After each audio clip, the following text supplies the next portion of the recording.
Under റെപ്രസെൻറ്റേറ്റഡ് ആയിട്ടുള്ള ഒരു കമ്മ്യൂണിറ്റിക്കെതിരെയാണ് നിരന്തരമായി ഈ പ്രചാരണം തൽപര കക്ഷികൾ നടപ്പാക്കി അല്ലെങ്കിൽ പറഞ്ഞുകൊണ്ടിരിക്കുന്നത് എന്നുള്ളതാണ്. പറഞ്ഞുകൊണ്ടിരിക്കുന്നു എന്നതിനേക്കാൾ ഏറ്റവും ഭീകരമായ അവസ്ഥ അത് ജനങ്ങൾ വിശ്വസിക്കുന്നു എന്നുള്ളതാണ്. വിശ്വസിക്കുന്നു എന്ന് പറയുന്നത് മുസ്ലിങ്ങളോടൊപ്പം നിൽക്കേണ്ട ഇതേമാതിരി തന്നെ പ്രാതിനിധ്യം കുറഞ്ഞ ആളുകൾ ആണ് ഈഴവരുൾപ്പെടെയുള്ള പല OBC കമ്മ്യൂണിറ്റികളും, ക്രൈസ്തവരിൽ തന്നെ ലത്തീൻ ക്രൈസ്തവരും ദളിത് ക്രൈസ്തവരും പോലെയുള്ള വിഭാഗങ്ങളൊക്കെ വലിയ പ്രാതിനിധ്യക്കുറവ് അനുഭവിക്കുന്ന കമ്മ്യൂണിറ്റികളാണ്. പക്ഷേ അവർ കൂടി ചേർന്നുകൊണ്ടാണ് ഈ പ്രചാരണം ശക്തിപ്പെടുത്തുന്നതാണ് നമ്മൾ നേരിടുന്ന ഏറ്റവും വലിയ ദൗർഭാഗ്യകരമായ അല്ലെങ്കിൽ സങ്കടകരമായ ഒരു അവസ്ഥ. തൽഫലമായിട്ട് വളരെ നാളുകളായിട്ട് ഞാൻ പറഞ്ഞല്ലോ, ഈ ഒളിഗാർക്കി ഇവരുടെ ഭരണം കേന്ദ്രത്തിൽ കേരളത്തിൽ തുടരാൻ കഴിയുന്നത് ഇതുകൊണ്ടാണെന്നേ, അല്ലെങ്കിൽ കഴിയാൻ പറ്റില്ല.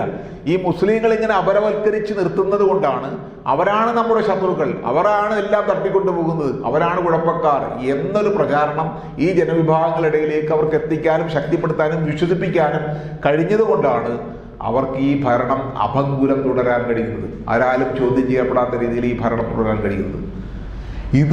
ഈ സത്യം, ഞാൻ ഈ സത്യത്തിൻ്റെ കഥകളി ചരിത്രങ്ങളും നിങ്ങളോട് പറയാതെ നിങ്ങൾക്ക് അറിയാവുന്നതാണ് ഞാൻ ആവർത്തിക്കാത്തത്. ഈ സത്യം നമുക്ക് ആളുകളുടെ ഇടയിൽ എങ്ങനെയാണ് ഈ പറഞ്ഞ നമ്മുടെ കൂടെ നിൽക്കേണ്ട ആളുകൾ എന്ന് കരുതുന്ന ആളുകളുടെ ഇടയിൽ എങ്ങനെ എത്തിക്കാൻ കഴിയും, അവരെങ്ങനെ ബോധ്യപ്പെടുത്താൻ കഴിയും എന്നുള്ളതാണ് നമ്മൾ നേരിടുന്ന ഒരു പ്രധാനപ്പെട്ട വെല്ലുവിളി. ഇന്നിപ്പോൾ കേരള കൗമുദി പത്രത്തിൽ മുൻ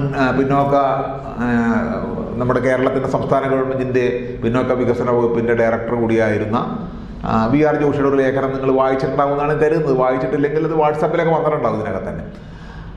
ആ ലേഖനത്തിലും അദ്ദേഹം പറയുന്നുണ്ട്, ഏറ്റവും അണ്ടർ റെപ്രസെൻറ്റഡ് ആയിട്ടുള്ള കമ്മ്യൂണിറ്റി കേരള കൗമുദിയിലാണ് വന്നതെന്ന് ഓർക്കുന്നുണ്ട്. അതിനൊരു വലിയ പ്രാധാന്യമുണ്ട്. എന്തൊക്കെ പറഞ്ഞാലും കേരള കൗമുദി കുറേ ഇഴവർ വായിക്കുന്ന പത്രമാണല്ലോ. അപ്പോൾ അദ്ദേഹം പറയുന്നത് മുസ്ലിങ്ങൾക്കാണ് അണ്ടർ റെപ്രസെൻറ്റേഷൻ, ഏറ്റവും കൂടുതൽ പ്രാതിനിധ്യക്കുറവ് മുസ്ലിങ്ങൾക്കാണ്, നായന്മാർക്ക് അമിതമായ പ്രാതിനിധ്യം കിട്ടിയിട്ടുണ്ട് എന്ന രീതിയിലുള്ള ഒരു ലേഖനം അദ്ദേഹം എഴുതിയിട്ടുണ്ട്. അപ്പം ഞങ്ങളെപ്പോലുള്ള കുറച്ച് പേർ, ജോഷി സാറ്, നേരത്തെ പറഞ്ഞ മോഹൻഗോപാൽ സാറ്, ഞാനുൾപ്പെടെയുള്ള ഉണ്ണികൃഷ്ണൻ ഉൾപ്പെടെയുള്ള ആളുകളൊക്കെ ചേർന്നുകൊണ്ടൊരു ശ്രീനാരായണ മാനവധർമ്മ ട്രസ്റ്റ് ഉണ്ടാക്കിയിട്ടുണ്ട്. ഞങ്ങൾ ഈ ട്രസ്റ്റിലൂടെ വെള്ളാപ്പള്ളി നടേശൻ്റെ പ്രസ്താവനയ്ക്കെതിരെ ആദ്യം ഞങ്ങളുടെ പ്രസ്താവന ഞങ്ങൾ പുറത്തിറക്കുകയുണ്ടായി. അപ്പം ഞങ്ങൾ ചെയ്യാൻ ശ്രമിക്കുന്നത് കമ്മ്യൂണിറ്റിക്കകത്ത് ശരിക്കും ഇഴവ വിഭാഗത്തിനിടയിൽ അകത്ത് നടക്കുന്ന ഈ മുസ്ലിം അപരവൽക്കരണവും മുസ്ലിം വിദ്വേഷത്തിൻ്റെയും വെറുപ്പിൻ്റെയും ഇത് കുറക്കുന്നതിന് വേണ്ടിയുള്ള അല്ലെങ്കിൽ ഇല്ലാതാക്കുന്നതിന് വേണ്ടിയുള്ള കഠിന ശ്രമത്തിലാണ് ഞങ്ങൾ. അത് വലിയൊരു ടാസ്ക്കാണ്. പക്ഷെ അത് കഴിയുമെന്ന് തന്നെയാണ് ഞങ്ങൾ കരുതുന്നത്. അത് ഏത് രീതിയിൽ എങ്ങനെയൊക്കെ പോകണം എന്നുള്ള കാര്യത്തെക്കുറിച്ചുള്ള ഇപ്പോഴും നമുക്ക് ക്ലാരിറ്റി ഒന്നും വന്നിട്ടില്ല. നമ്മൾ ശ്രമിച്ചുകൊണ്ടിരിക്കുന്നുള്ളൂ. കാരണം ചെറിയൊരു ഗ്രൂപ്പാണ്. വലിയ രീതിയിലുള്ള സപ്പോർട്ട് ബഹുജന പിന്തുണയോ മാധ്യമ പിന്തുണയോ സാമ്പത്തിക പിന്തുണയോ ഒന്നുമില്ലാത്തൊരു ചെറിയ ഗ്രൂപ്പാണ് ചെയ്യുന്നത്. പക്ഷേ ആ ചെറിയ ഗ്രൂപ്പിനകത്ത് നമുക്കൊരു സവിശേഷമായ സാഹചര്യം, ഡോക്ടർ പൽപൂരെ പോലൊരു മനുഷ്യനാണ് ഇപ്പോൾ ഡോക്ടർ മോഹൻ ഗോപാൽ എന്ന് പറയുന്നത്. ഈഴവ കമ്മ്യൂണിറ്റിക്ക് അകത്ത് ഞാൻ പറഞ്ഞാൽ കേൾക്കാത്ത കാര്യം മോഹൻ ഗോപാൽ പറഞ്ഞാൽ കേൾക്കും. അതുകൊണ്ടാണ് അതിനൊരു സവിശേഷത ഉള്ളത്. കാരണം അദ്ദേഹത്തിൻ്റെ പല ആളുകളും അങ്ങനെയാണല്ലോ, അവർ വരുന്ന ക്ലാസ്, അവരുടെ അക്കാഡമിക് പൊസിഷൻ, അവരുടെ സാമൂഹിക നില, ഇതൊക്കെ വെച്ചൊക്കെ ആയിരിക്കും പലപ്പോഴും ആളുകൾ പറയുന്നത്, വിശ്വസിക്കുന്നത്. ആര് പറയുന്നു എന്നുള്ളതാണ്. ഒരു പത്രത്തിൽ മാധ്യമത്തിൽ വന്നൊരു വാർത്തയേക്കാൾ കൂടുതൽ കേരള കൗമുദിയിൽ വന്ന വാർത്തക്ക് ജനങ്ങളുടെ വിശ്വാസ്യത ഉണ്ടാവും, അല്ലെങ്കിൽ മാതൃഭൂമിയിൽ വരുന്ന ഇതിലുണ്ടാവും. അങ്ങനെയാണ് ആളുകൾ കരുതുന്നത്. അതുപോലെ തന്നെ ഒരു ലേഖനം എഴുതുന്നത് ആരാണോ അതിനനുസരിച്ച് ആളുകൾ അത് വിശ്വസിക്കും. അപ്പോൾ അതുകൊണ്ട് അദ്ദേഹത്തെ പോലെ ഒരാൾ രംഗത്ത് വന്ന് നിൽക്കുന്നത് കൊണ്ട് കുറച്ച് വ്യത്യാസം വന്നു. കാരണം വെള്ളാപ്പള്ളി നടേശൻ്റെ പ്രസ്താവന ഞങ്ങളിത് അതിനെ ഖണ്ഡിക്കുമ്പോൾ അങ്ങനെയല്ല. മുസ്ലിങ്ങൾക്ക് ഇന്ത്യയുടെ പാർലമെന്റിനകത്ത് വലിയ രീതിയിൽ അണ്ടർ റെപ്രസെൻറ്റേഷൻ ഉണ്ടെന്നും മാത്രവുമല്ല, കേരളത്തിൽ നിന്ന് 3 പേരെ തെരഞ്ഞെടുത്തത് വളരെ നല്ല കാര്യമാണ് എന്നാണ് ഞങ്ങൾ പറഞ്ഞത്. വളരെ നല്ല കാര്യം എന്താ പറഞ്ഞത്? അവർ ചെന്ന് ഈ മോദി സർക്കാരിനെതിരെ ശബ്ദിക്കാനായിട്ടുള്ള ആളുകളുടെ എണ്ണം കൂട്ടുന്നത് എന്തുകൊണ്ട് നല്ലതാണ് മുസ്ലിങ്ങളുടെ. കാരണം എന്താണ്?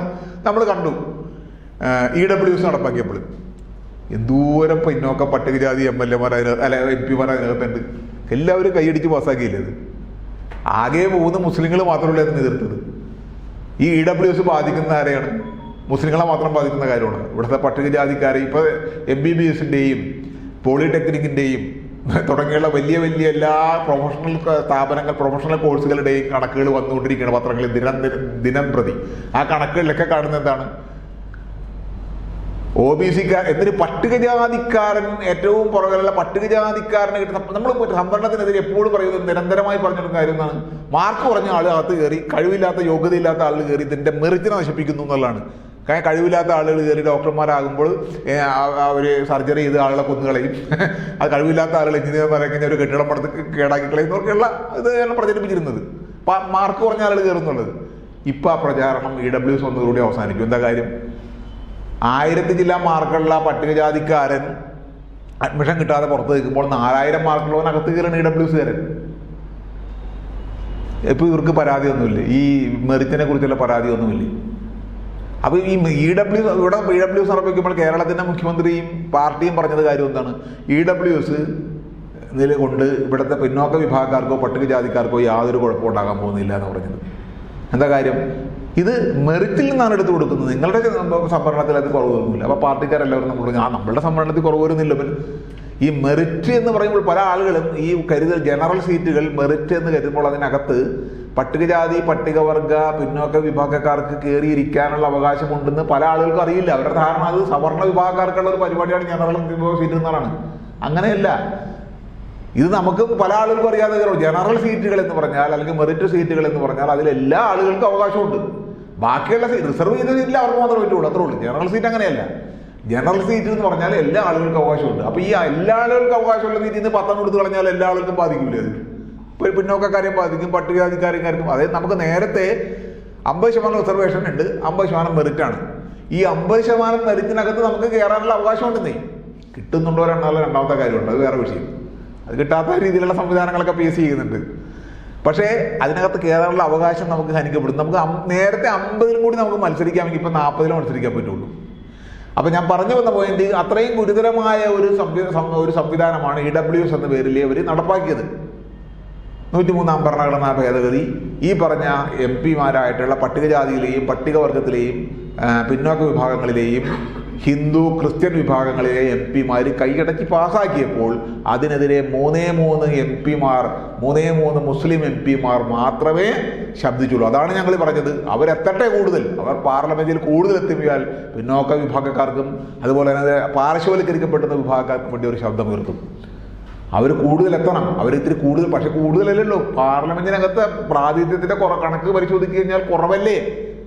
9 പേര്, 9-ൽ 5 പറഞ്ഞ ബാക്കിയുള്ള ആളുകൾ കണക്ക് നോക്കണ്ടേ? ഈ ഇന്ത്യയിലെ മൊത്തം MP-മാരുടെ കണക്ക് നോക്കണ്ടേ?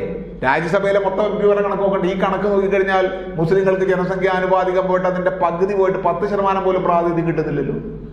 പക്ഷെ ജനങ്ങളെ കബളിപ്പിക്കാൻ ഇത്തരം കണക്കുകളിലൂടെ, ഇത്തരം ഗിമ്മിക്കുകളിലൂടെ അവർക്ക് കഴിയുന്നു.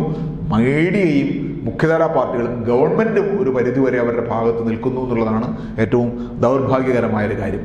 ഏറ്റവും അവസാനമായി ഞാൻ ഒരു കാര്യം കൂടി പറഞ്ഞ് അവസാനിപ്പിക്കാം. എന്നോട് പറഞ്ഞത് 8:15 അവസാനിപ്പിക്കാൻ പറഞ്ഞത്. കുറച്ച് നേരത്തെ അവസാനിപ്പിക്കുന്നത്. എന്തെങ്കിലും ചർച്ചയും കൂടെ ഉണ്ടെങ്കിൽ അതിന് മറുപടി പറയുന്നതാണ്. ഞാൻ കൂടുതൽ പറയാത്തതിൻ്റെ കാര്യം, ഈ ഓഡിയൻസിനെ സംബന്ധിച്ച് ഞാൻ പറഞ്ഞ് മനസ്സിലാക്കേണ്ട ഒരു ഓഡിയൻസ് അല്ല. നിങ്ങൾക്കറിയാം, നോൺ മുസ്ലിംസ് ഓഡിയൻസ് ആണെങ്കിൽ ഞാൻ വേറെ പറയുള്ളൂ കുറേ കാര്യം കൂടി. ഇത് ഭൂരിപക്ഷം മുസ്ലിം ഓഡിയൻസ് ആണ്. പിന്നെ അല്ലാതെ നോൺ മുസ്ലിം 2 പേരോടും പറയേണ്ട ആവശ്യമില്ല. 2 പേരും അറിയാവുന്ന ആൾക്കാർ, അതിനേക്കാൾ നന്നായിട്ട് അറിയാവുന്നവരാണ്. അപ്പോൾ അതുകൊണ്ട് അതുകൊണ്ടാണ് ഞാൻ കൂടുതൽ പറയാത്തത്. ഡോക്ടർ മോഹൻ ഗോപാൽ സാർ ഏറ്റവും അവസാനം എഴുതിയ ഞങ്ങളുടെ ഗ്രൂപ്പിലിട്ട ഒരു ഇതും കൂടി വായിച്ചിട്ട് ഞാൻ അവസാനിപ്പിക്കാം ഈ അവസാനത്തെ list. The data released by the Kerala government showing under-representation of Muslims and over-representation of Hindus in public employment in Kerala will help counter the bogey of minority appeasement and majority marginalization recently revived in Kerala by Mr. Nadeshan of SNDP. However, at another level, the data as released is incomplete and mischievous. For example, by not disclosing that Idavas are mostly employed in lowest level jobs, often contract based, while Nayars have a stranglehold on key positions. The release creates a false equivalence of the representation of these two communities. The government should promptly release data on adequacy of representation by type of institution, government and non-government, government aided or controlled, by grades and classes of posts, and by types and modes of appointment, temporary versus permanent, reservation versus open category. To ensure representative public employment, it is also essential that A social census be conducted promptly in Kerala. ഇപ്പോൾ ഇതിൽ പ്രധാനപ്പെട്ട ഒരു point അതാണ്, ഈ കണക്ക് അപൂർണമാണെന്നുള്ളതാണ്. അപൂർണമായി ഈ കണക്ക് പൂർണ്ണമാക്കണമെങ്കിൽ രണ്ട് കാര്യങ്ങൾ നിർബന്ധമായിട്ട് ചെയ്യണം. ഒന്ന്, ജനസംഖ്യയുടെ കണക്കെടുക്കണം. ഇപ്പം നമ്മൾ പലപ്പോഴും പറയുന്ന ഈഴവർ 21% 22% കണക്കുകളൊക്കെ അതൊന്നും യാഥാർത്ഥ്യമായിട്ട് ബന്ധമില്ല. കാരണം ഈഴവരുടെ ജനസംഖ്യ 93 കൊല്ലമായിട്ട് അറിയില്ല.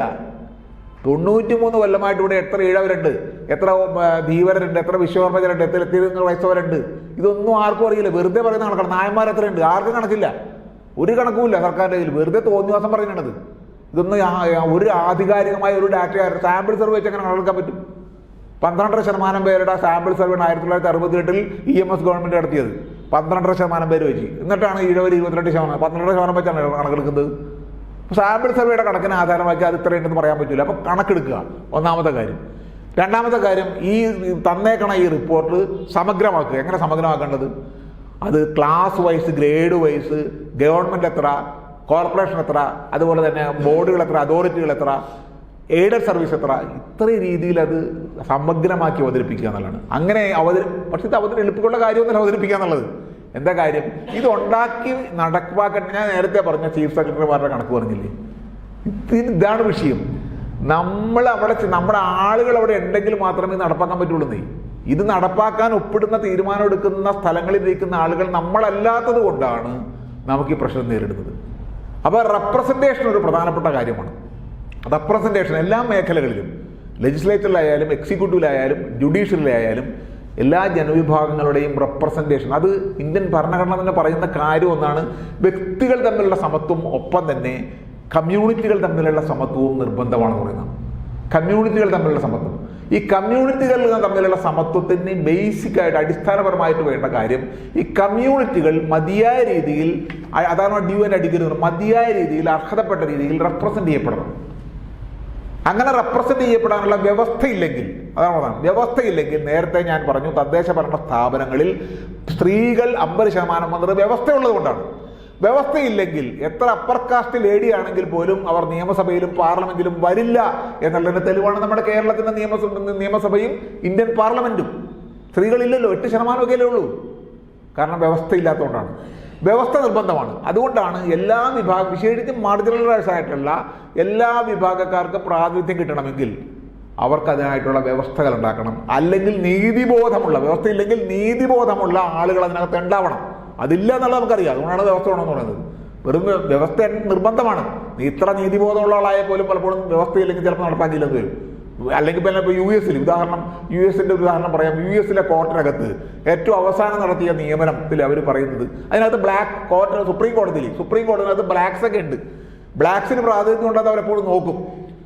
ബ്ലാക്സിന് പ്രാതിനിധ്യം ഉണ്ടെന്ന് അവർ കണ്ടെത്തി. പക്ഷെ അതിനകത്ത് ബ്ലാക്ക് ആയിട്ടുള്ള വുമൺ ഇല്ല, സ്ത്രീ ആയിട്ടുള്ള കറുത്ത വർഗത്തിൽപ്പെട്ടത് സ്ത്രീ ആയിട്ടുള്ള ആളില്ല. അപ്പോൾ അവർ തീരുമാനിച്ചു അടുത്ത നിയമനം ഒരു സ്ത്രീ ആയിരിക്കണം, ബ്ലാക്ക് വുമൺ ആയിരിക്കണം എന്ന് തീരുമാനിക്കണം. ഇത്രക്ക് നീതിബോധമുള്ള ആളുകൾ ഉണ്ടെങ്കിൽ നമുക്ക് പ്രശ്നമില്ല. അങ്ങനെ ഇല്ലല്ലോ ഇന്ത്യയിലെ ജാതി വ്യവസ്ഥക്കനുസരിച്ച് അങ്ങനെ നീതിബോധം ജാതിയുമായി ബന്ധപ്പെട്ട് കിടക്കണമെന്ന് നമുക്കറിയാവുന്ന കാര്യമാണ്. അവർക്ക് സ്വന്തം എന്ന് കരുതുന്ന ആളുകൾക്ക് അങ്ങനെ അല്ലായിരുന്നെങ്കിൽ നമുക്ക് ഈ പറഞ്ഞ ഈ അവകാശവാദം ഉന്നയിക്കേണ്ട നമ്മൾ സ്വാഭാവികമായിട്ട് തന്നെ നമ്മളിവിടെയൊക്കെ വരുമായിരുന്നു. അങ്ങനെ സ്വാഭാവികമായിട്ട് വരാത്തത് ഇവരുടെ നീതിബോധം ശരിയല്ലാത്തതുകൊണ്ട്, സിസ്റ്റത്തിന്റെ നീതിബോധം ഈ ഒളിഗാർക്കിയുടെ നീതിബോധമാണ്. ആ നീതിബോധം ന്യായമല്ല, അന്യായമാണ്. അത് മാറണമെങ്കിൽ നമുക്ക് ഈ സിസ്റ്റത്തിനെ മാറ്റേണ്ടിയിരിക്കുന്നതാണ്. അങ്ങനെ മാറണമെങ്കിൽ ഈ റെപ്രസെൻറ്റേഷൻ ഒന്നാമത്തെ ഘടകമാണ്. റെപ്രസെൻറ്റേഷൻ ഒന്നാമത്തെ ഘടകം എന്ന് പറയുമ്പോൾ ഈ ഉദാഹരണം പറഞ്ഞാലും ആര് വരുന്നു എന്നുള്ളൊരു പ്രധാനമാണ്. ഈ ഒരു വിഭാഗത്തിൽ നിന്ന് ഈ വിഭാഗത്തിലെ ആരെങ്കിലും വന്നതുകൊണ്ട് നിർത്തണം. ഓക്കെ, എനിക്ക് തോന്നി ബാങ്കാണ്. പിന്നെ പെട്ടെന്ന് എനിക്ക് കൺഫ്യൂഷൻ വന്നതാണ്.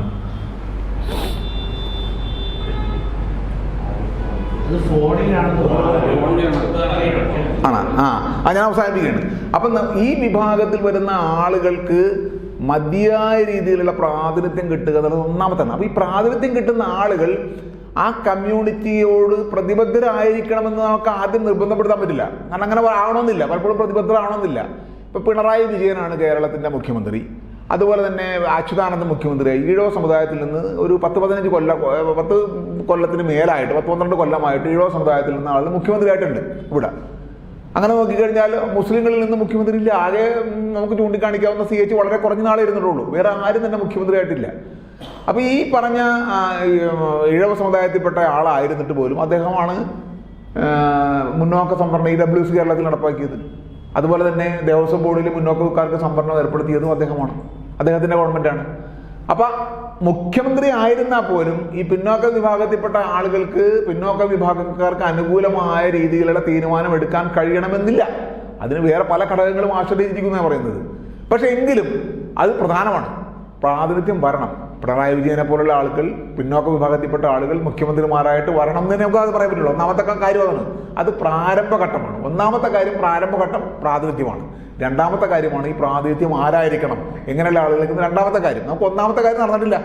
അപ്പോൾ നമ്മൾ ഈ ഒന്നാമത്തെ കാര്യത്തിന് വേണ്ടി, അതായത് ജനാധിപത്യം എന്ന് പറഞ്ഞ 4 കാലുകൾ പ്രധാനപ്പെട്ടാണ്. അതിൻ്റെ സാമൂഹിക ജനാധിപത്യം, അതുപോലെ തന്നെ സാമ്പത്തിക ജനാധിപത്യം, ഇലക്ട്രൽ ജനാധിപത്യം, ഒപ്പം തന്നെ പ്രാതിനിധ്യ റെപ്രസെൻറ്റേറ്റീവ് ഡെമോക്രസി. ഈ റെപ്രസെൻറ്റേറ്റീവ് ഡെമോക്രസി എന്ന് പറയുന്ന കാര്യമാണ് നടപ്പാക്കുമ്പോൾ ഇന്ത്യൻ ജനാധിപത്യം അതിൻ്റെ പ്രാരംഭഘട്ടത്തിലേക്ക് പ്രവേശിക്കുകയുള്ളൂ. നമ്മുടെ പ്രാരംഭഘട്ടത്തിലേക്ക് പ്രവേശിക്കും. അത് സ്റ്റോക്ക്ഹോമിലുള്ള വളരെ പ്രധാനപ്പെട്ട ഒരു ഏജൻസി നടത്തിയ പഠനത്തിൽ ഇന്ത്യ വാസ്തവത്തിൽ ജനാധിപത്യമാണെന്ന് അവർ അംഗീകരിക്കുന്നില്ല. ഒരു ഇലക്ഷൻ നടക്കുന്ന ഒരു ഓട്ടോക്രസിയാണെന്ന് അവർ പറയുന്നത്.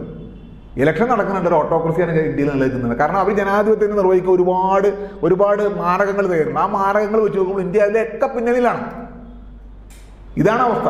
അപ്പൊ ശരിക്കും പൊതുവിൽ ഇന്ത്യ പ്രചരിപ്പിക്കുന്ന ലോകത്തിലെ ഏറ്റവും വലിയ ജനാധിപത്യ രാജ്യം എന്നാണ് ഇവരുടെ എപ്പോഴും ബോസ്റ്റ് ചെയ്യുന്നത്.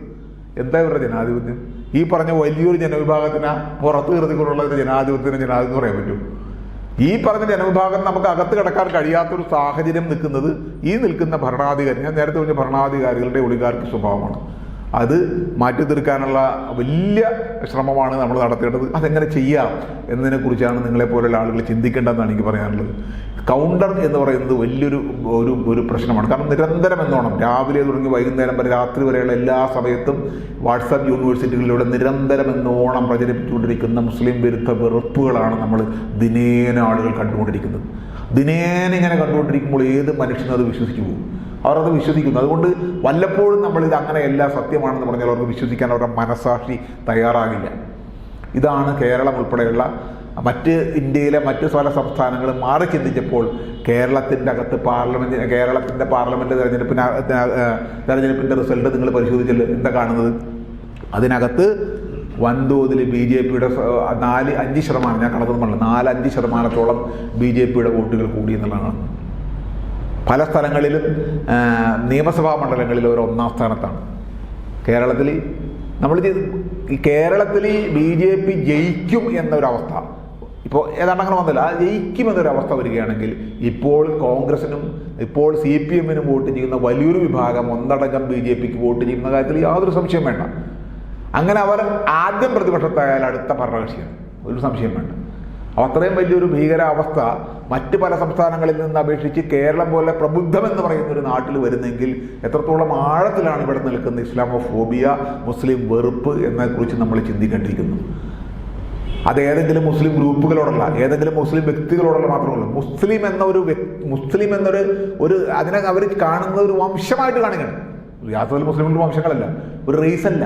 പക്ഷേ മുസ്ലിം ഒരു വംശമായിട്ട് കണ്ടിട്ട് അതിനെ വെറുക്കുന്നു എന്നൊരു സാഹചര്യമാണ്. അതുകൊണ്ടാണ് ഷാരൂഖ് ഖാൻ തുടങ്ങിയുള്ള ഏറ്റവും വലിയ സിനിമാ നടന്മാരായിട്ടുള്ള ഷാരൂഖ് ഖാൻ തുടങ്ങി ഇവിടെ ഏറ്റവും സാധാരണക്കാരനായിട്ടുള്ള മനുഷ്യൻ വരെ ഈ വെറുപ്പിനെ നേരിടുന്നത്. എത്രത്തോളം സെക്യുലർ ആണെന്ന് പറഞ്ഞാലും, യുക്തിവാദിയാണെന്ന് പറഞ്ഞാലും, അവിശ്വാസിയാണെന്ന് പറഞ്ഞാലും, BJPക്കാരനാണെന്ന് പറഞ്ഞാൽ പോലും ഈ വെറുപ്പ് നേരിടുന്നു എന്നുള്ളതാണ്. ഇതാണ് ഏറ്റവും ഭീകരാവസ്ഥ. ഒരു മുസ്ലിം എന്ന പേര് തന്നെ, മുസ്ലിം പേര് തന്നെയാണല്ലോ, മുസ്ലിം എന്നൊരു ഐഡന്റിറ്റി തന്നെ വെറുപ്പ് അടങ്ങുന്ന ഒരു സാഹചര്യം സൃഷ്ടിക്കുന്നതിൽ വൻതോതിൽ വിജയിച്ചിട്ടുണ്ട്. അതിൽ ഇവിടുത്തെ മതേതര കക്ഷികൾ ഒട്ടും തന്നെ പുറകിലല്ല എന്ന ഒരു വസ്തുതയും കൂടി നമ്മൾ മനസ്സിലാക്കിക്കൊണ്ട്, അതാണ് നമ്മൾ നേരിടുന്ന ഏറ്റവും വലിയ ഭീകരമായ അവസ്ഥ. നമുക്ക് സംഘപരിവാറിൻ്റെ പ്രചാരണമാണെങ്കിൽ നമുക്ക് നേരിടാൻ എളുപ്പമാണ്. പക്ഷേ ഒരു മതേതര കക്ഷികൾ നേരിടുമ്പോൾ, കാരണം മുസ്ലിം സംഘാടനത്തെയാണ് എതിർക്കുന്നു എന്നുള്ളതാണ് ഇടതുപക്ഷം ചെയ്യുന്ന ഏറ്റവും വലിയ വിഷയം. മുസ്ലിം സംഘാടനത്തെ എതിർക്കുക ഒരു ഇസ്ലാമോഫോബിയാണ്. മുസ്ലിങ്ങൾക്ക് സ്വയമായി സംഘടിക്കാനും അവരെ ശബ്ദിക്കാനുമായിട്ടുള്ള അവകാശമില്ല, പറയാൻ പാടില്ല എന്ന് പറയുന്നത് ഇസ്ലാമോഫോബിയാണ്. ആ ഇസ്ലാമോഫോബിക് പ്രചാരണം ഇടതുപക്ഷം നടത്തുന്ന കാലത്തോളം നമുക്ക് വലിയ പ്രതിബന്ധമാണ്. ഇതിനെ നമുക്ക് എങ്ങനെ, ഇപ്പം അതുകൊണ്ടാണ് സുനിൽ പിള്ളയുടെ ഒക്കെ പ്രസംഗിച്ചിട്ടുണ്ടല്ലേ, സുനിൽ പിള്ളയുടെ അദ്ദേഹം പ്രസംഗിക്കുന്ന ഒരു പ്രധാനപ്പെട്ട അവസാനിപ്പിക്കും. സുനിൽ പിള്ളയുടെ പറയുന്നത് പൊളിറ്റിക്കൽ ഇസ്ലാമിസ്റ്റുകൾ പറയുന്ന പല കാര്യങ്ങളും വളരെ ശരിയാണ്, എനിക്കതിനോട് പലപ്പോഴും യോജിപ്പുണ്ട്. പക്ഷെ അവരുടെ രാഷ്ട്രീയത്തോട് എനിക്ക് യോജിപ്പില്ല. അവർ പറയുന്നത് നമുക്ക് അഡ്രസ്സ് ചെയ്യേണ്ടതുണ്ട്. എന്താണ് രാഷ്ട്രീയത്തിൽ നിങ്ങൾക്ക് പൊളിറ്റിക്കൽ ഇസ്ലാമിസ്റ്റ് എന്നുള്ള പ്രയോഗം തന്നെ ഇസ്ലാം ഫോബിക്കാണ്. ഞാൻ ആദ്യം പറയുന്നത്, എനിക്ക് സമയമില്ല പറയാനായിട്ട്. അതിൻ്റെ അർത്ഥം മുസ്ലിങ്ങൾക്ക് പറയാനുള്ള അവകാശമില്ല, ഞാനും എൻ്റെ പാർട്ടിയും പറഞ്ഞോളാം എന്നാണ് ഈ പറയുന്നത്. ഈ രക്ഷാകർതൃത്വ മനോഭാവമാണ് അവർക്ക്. വാസ്തവത്തിൽ ഇവരോട് മാത്രമല്ല, മുസ്ലിങ്ങളോട് മാത്രമല്ല, എല്ലാ ജനവിഭാഗങ്ങളോടും ഇത് തന്നെയാണ്. ഈ ജനവിഭാഗങ്ങൾക്ക് സ്വയം സംഘടിതരായി അവരുടെ അവകാശങ്ങൾക്ക് വേണ്ടി പറയാൻ അവകാശമില്ല എന്ന് പറയുന്നിടത്തോളം എത്രയും വലിയ ജനാധിപത്യ വിരുദ്ധത വേറെ എന്നുള്ളത്. ആ ജനാധിപത്യ വിരുദ്ധത ഇവിടുത്തെ രാഷ്ട്രീയ പാർട്ടികൾക്ക് കൊണ്ടു നടക്കാൻ കഴിയുന്നത് എന്തുകൊണ്ടാണ്?